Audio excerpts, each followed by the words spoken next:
रूपमा आदरणीय सभापति शेरबहादुर देउवाजीको निवासमा दुईटै महामन्त्रीलाई राखेर हामी दुईटै सहमहामन्त्री जिल्ला सभापति राजेश राई यादवलाई 40 क्षेत्रका क्षेत्रीय सभापतिहरू बसेर बाह्रमा प्रतिनिधिको रूपमा खर्च भएका बसेर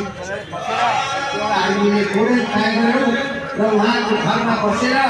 हामीले एउटा निर्णय गऱ्यौँ र त्यो निर्णयले ब्रेक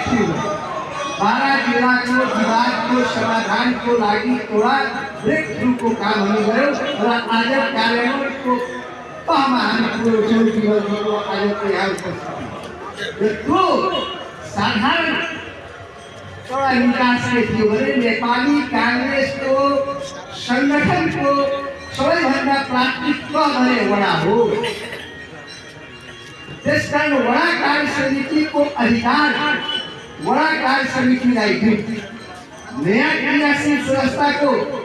दिने अधिकार पनि वडालाई हो र पुराना क्रियाशील सदस्यको नवीकरण गर्ने अधिकार पनि वडा कमिटीलाई हो। त्यसकारण केन्द्रबाट पाउने पुराना क्रियाशील फर्महरू र नयाँ क्रियाशील संस्थाका फर्महरू जिल्लामा प्रदेशमा कहीँ पनि नगरपालिकामा कहीँ पनि नरोकेर वडा सभापतिको हातमा दिएर वडा कार्य समितिको तहमा त्यो काम गरायो भने पार्टीमा कुनै किसिमको विवाद हुँदैन भन्ने निचोडमा हामी पुग्यौँ र आज मलाई लाग्छ अलिअलि जुन बाँकी छ त्यो विमलजीले सभापतिजीलाई भनेर त्यो कार्य भयो भने काङ्ग्रेसको भइरहेको जुन समस्या छ त्यो समाधान हुन्छ जस्तो मलाई लाग्छ। केही कुराहरूमा जो 3 नम्बरको क्षेत्रीय सभापतिले राख्नुभएको छ, अरू क्षेत्रका सभापतिहरू राख्नुभएको छ, त्यो सबै कुरालाई सभापतिले दूर गर्दै हुन्छ। त्यसको समाधान पनि त्यो आजैको बैठकमा एउटा कुरा के आयो भने आधा घण्टाको लागि अब यो हामी निचोडमा पुग्न 6 महिना भएका कारणहरू आउँदा बिचमा राजनीतिक परिस्थितिले पनि गर्नु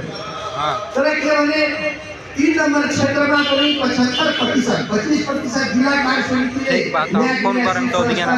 जिल्लाले दिन्छ भनेर केन्द्रले भनेको सभापतिले भन्दा र त्यसमा नम्बर थियो। नम्बर नभएपछि केन्द्रले के भनेको तपाईँहरू आफ्नो कोड राखेर किनभने क्षेत्रले दिने हो वडालाई र वडाले फेरि डाइरेक्ट क्षेत्रलाई दिने हो र क्षेत्रले त्यसलाई डाइरेक्ट केन्द्रीय कार्य समितिको या केन्द्रीय पार्टीको